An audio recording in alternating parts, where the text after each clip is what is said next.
G'day fellas, and welcome to 7 insane Joan of Arc mechanics. In this video, we're going to be taking a look at 7 insane mechanics available to this civilization, and we're going to start it off right here with Joan of Arc herself. Of course, this is the only thing we're going to be talking about in this video. There are 7 insane mechanics in this video that we're going to be covering, but there's a lot more than that that are actually in the hands of Joan. Let's put it that way. Take a look at this.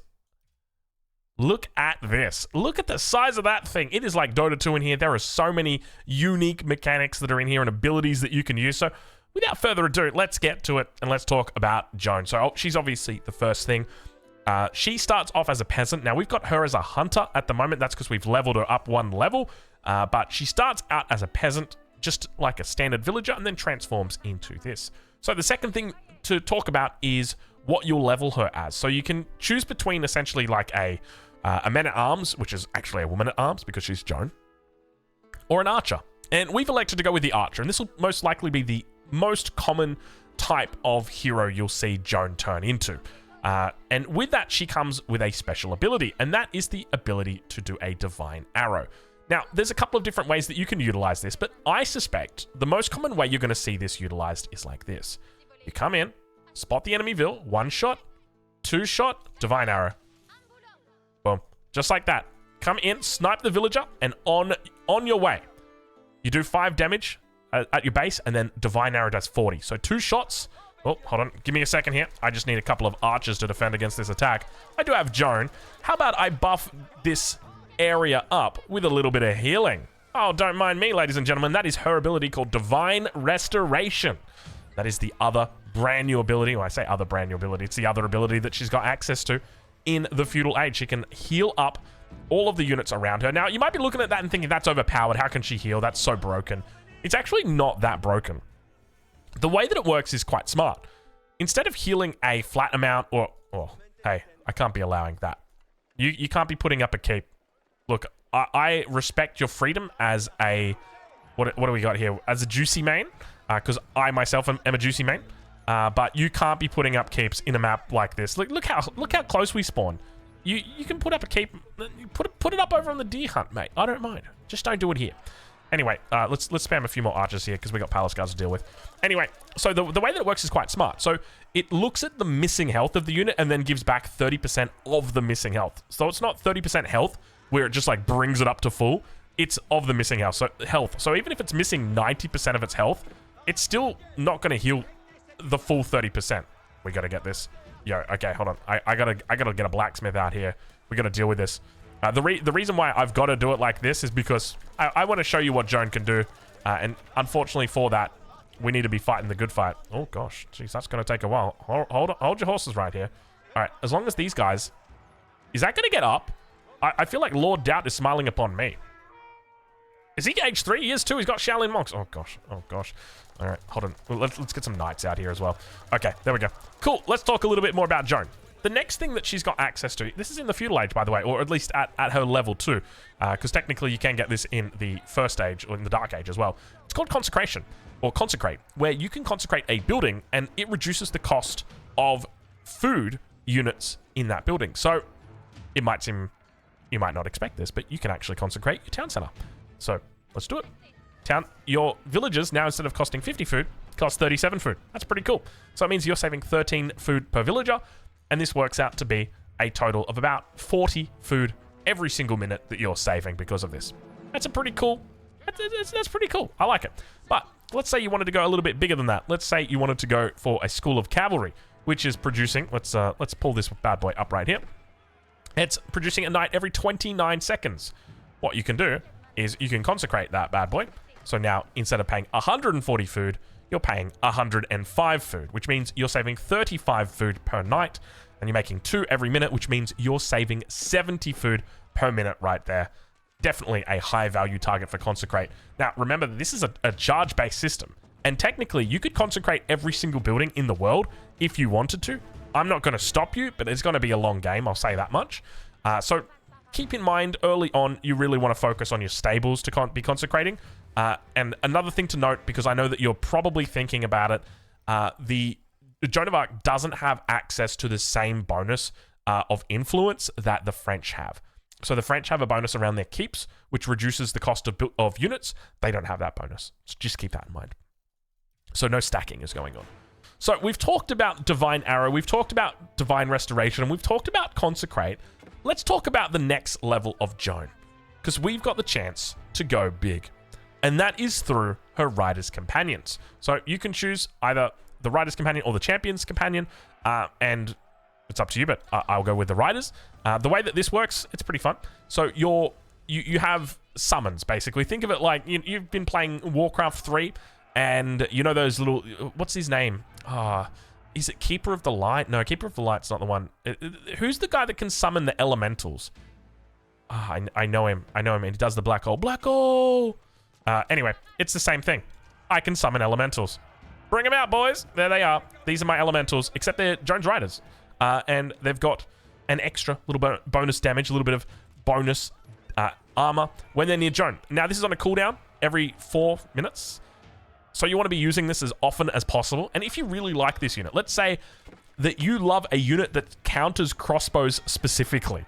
Not just ranged units, but crossbows specifically. If you don't like horsemen or you don't like knights and you say, I want that unit and I want 1 million of it, well, guess what? I've got great news for you. So what we're going to do is we're just going to cheat. You don't have to do it. We're going to build a keep.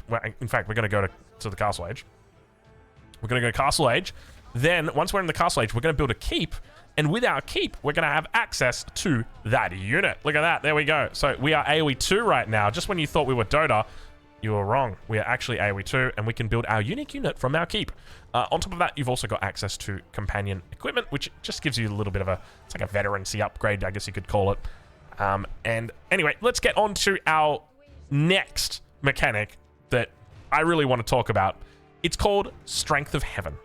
Strength of Heaven is something that is probably going to get nerfed. It seems pretty damn strong. And the way that it works is simple. So I think it's through the field commander, if I remember correctly. So it actually changes you over. So I was ranged before. Now I'm melee. But I'm still technically, if I remember correctly, I'm still... Hold on. Did I do the right one? Yeah, I did. Okay. I'm still technically ranged. It's just that my range... Wait, why do I have 7 tiles of range? Before I had 1 tile of range. Oh, damn. Look at my range now. I didn't even realize. I had 1 tile of range before. I must have been bugged or something. Oh, I know what it was. I probably picked the Men at Arms Joan of Arc. Anyway, so now I've got 7 tiles of range. Cool. So what does it do? Well, you pick a single unit that you want to bless. It's got a 30-second cooldown, but you can only have 1 blessing at a time. So once that unit dies, you have to wait 30 seconds, and then you can use the blessing again. So what does it do? Well, it gives you 300 health extra, 4 melee and ranged armor, and 300% damage. That last number is the most important, the 300% damage. Because if we take a Men at Arms, or think, what's the unit that does barely any damage? A Scout. And we take the Scout and we're like, you know what? I really love Scouts. I'm going to use the Strength of Heaven on my Scout. Congratulations, sir. Your Scout now has 9 damage. Congratulations. It does have 48 torch damage. Wait, does that scale with melee upgrades? 1 plus 8. Let me double check here. Red Palace. Oh, it does. Oh, it scales with the melee upgrade. So when you get an upgrade, you get an upgrade. Everyone gets an upgrade. And actually, that I was gonna. Never mind. Biology's health. Well, what do we got going on here? I gotta pull these guys back. I don't want to be killing landmarks. Sorry, guys. So you don't want to be using it on a Scout because a Scout's got really low health. Oh, sorry, really low damage. So what would you want to be using it on then? What would be your best bet? Things that have got high damage. So don't use it on archers. Probably don't use it on the Arbiter Trio. Hand Cannoneer, definitely a viable choice here. But remember that the Hand Cannoneer already does quite a bit of damage. And it's going to overkill things anyway. So I wouldn't recommend putting it on a Hand Cannoneer. I would recommend it on a Knight. I think it's going to be incredible on a Knight because a Knight's already got very high base attack as it is. A Veteran Knight in particular, you can see right here we've got 24 plus 3, which should only be plus 2 because we'd be in the Castle Age. Hold on, we gotta do some damage over here. Let's get these archers out here. So with our Knight coming out, when we use our Strength of Heaven on that, that's going to give us a whole bunch more health, a whole bunch more armor, but most importantly, it is going to send our attack through the roof. We're at 81 sword damage, 117 lance damage. That's crazy. That's a huge amount.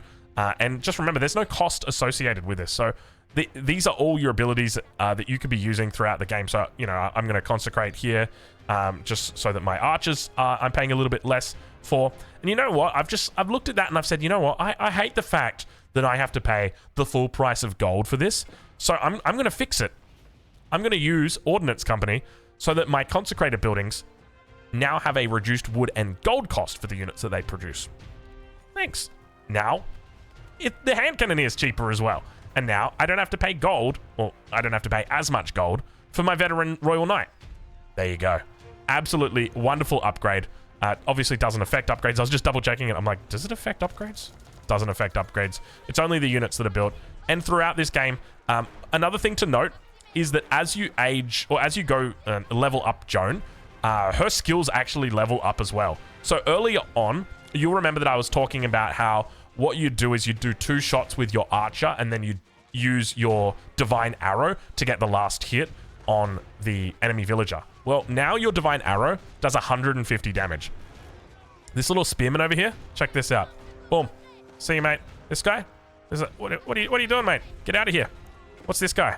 Palace Guard. I don't think we can kill that one, but any of the low health ones you can just snipe off like that. That one's already kind of low. Let's do... Oh, never mind. We just wasted a shot.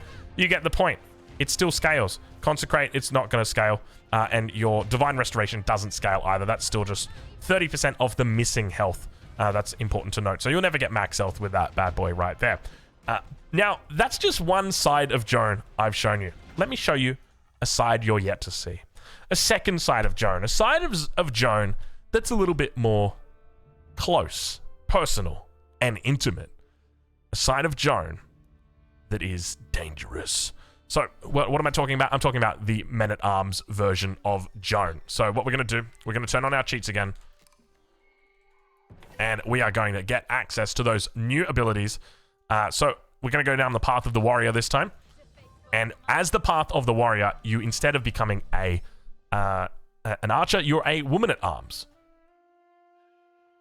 So with that, you get access to Consecrate, you get access to Divine Restoration.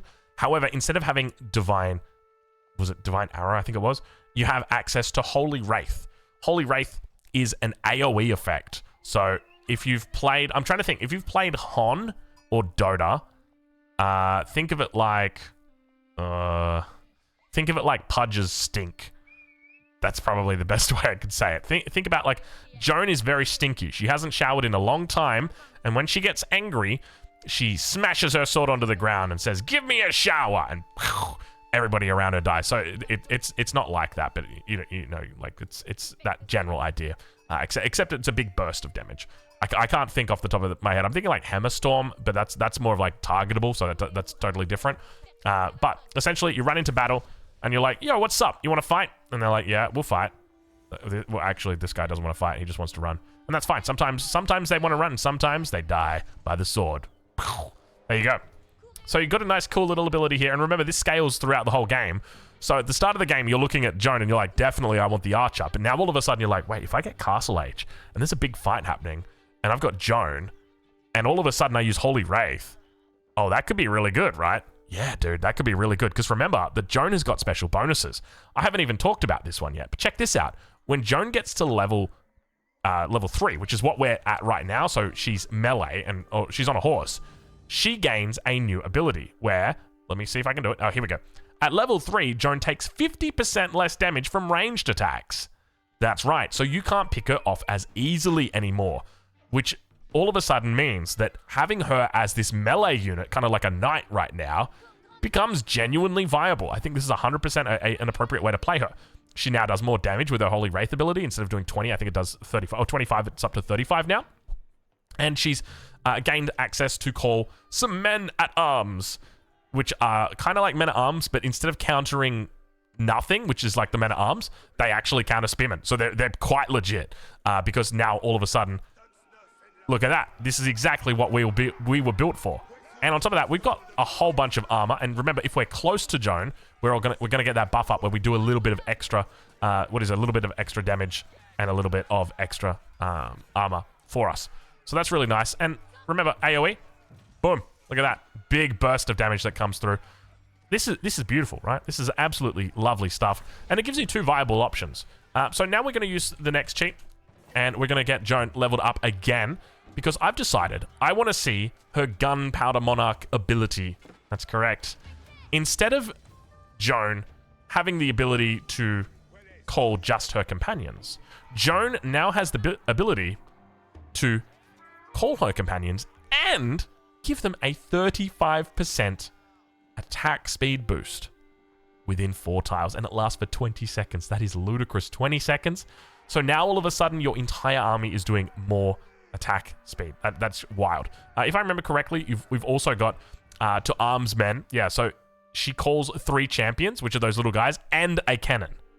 I love that. And a cannon, just out of nowhere, just out of left field. It's like, oh, by the way, she's also got a cannon.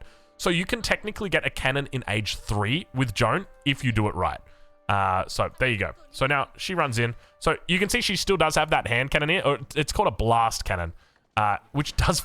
Look at the damage it does to buildings. I didn't even realize that. I gotta be careful. Those are spearmen. Oh, and they're veteran spearmen. Quick, run, Jeanne. Oh my god, run, Jeanne. Run. Run, Jeanne. Use your attack speed. Yeah, attack speed. And now hit him with it. Hit him with the AoE. Dude, we just killed that. Oh my god, how much damage does that do? Oh, it does 50. It does 50 damage. We killed the villager with 50 damage. With 50 health. We're still in age 1, I just realized. We need more upgrades. Jukunu's destroying us. Spam the spears back. Let's get our age up in. Let's go. Got to do a Chamber of Commerce right here. We got a style on him. Let him know. We're waiting on Divine Restoration. Oh, Guildhall. No. Jeanne. Actually, we can just sack Jeanne. This is fine. Oh, when she dies, I think everything resets. So you lose all of these bonuses. And now I'm gonna bring. Oh my god, 1,000 gold. Oh, there she is. I was looking for her. I thought I was the veteran cavalry. I was like, excuse me? I am not a veteran cavalry. You will not treat me that way. All right, men at arms. You guys do your thing. Oh, wait. Well, no. We're population blocked. What are we going to do? What am I going to do? I can't train a villager. Oh, there's a cooldown on Jeanne. Oh, no. I didn't realize. Okay, so you just can't instantly bring her back and throw her back into the fight over and over and over again. There's a cooldown on Jeanne. There you go. Well, that's it, ladies and gentlemen. We covered 7 things today regarding Jeanne. I think that's pretty much everything that you need to know about her. I'm just going to take you through the tech tree quickly just to make sure we didn't miss anything. There was a couple little things that I didn't mention, like the fact that Jeanne has passive health regeneration and it increases as she goes through the levels, or the fact that when there are villagers that are nearby her, she increases the build speed of those villagers. So 33%, so not too bad. But overall, I think we've covered pretty much everything. I'll double check. So we've covered this one, and yeah, I think that's it. So there you guys go. That is your 7 insane Joan of Arc mechanics for the civilization, but mainly just for the hero herself. Anyway, we'll leave it at that, and thank you so much for watching.